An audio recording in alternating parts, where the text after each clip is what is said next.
లూకాసు వార్త 2వ అధ్యాయం 4వ వచనం నుంచి 14వ వచనం వరకు. యోసేపు దావీదు వంశంలోను గోత్రములోను పుట్టినవాడు గనుక తనకు భార్యగా ప్రదానము చేయబడిన గర్భవతి అయి ఉండిన మరియతో కూడా ఆ సంఖ్యలో వ్రాయబడుటకు గలిలియలోను నజరేతు నుండి యూదాలోని బెత్లెహేము అనబడిన దావీదు ఊరికి వెళ్ళెను. వారక్కడ ఉన్నప్పుడు ఆమె ప్రసవ దినములు నుండెను గనుక తన తొలిచూలు కుమారుణ్ణి కని పొత్తిగుడ్డలతో చుట్టి సత్రములో వారికి స్థలము లేనందున ఆయనను పశువ తొట్టిలో పరుండబెట్టెను.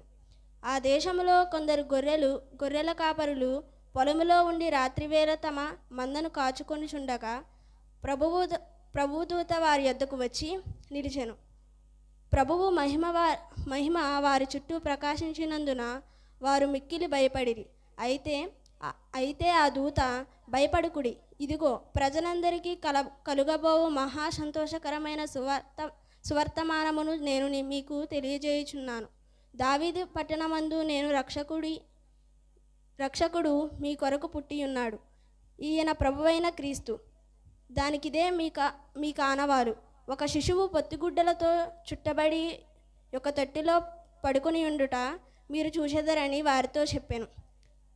వెంటనే పరలోక సైన్య సమూహముతో ఆ దూతలు కూడనుండి సర్వోన్నతమైన స్థలములలోకి దేవునికి మహిమయు ఆయనకిష్టులైన మనుషులకు భూమి మీద సమాధానము కలుగునుగాక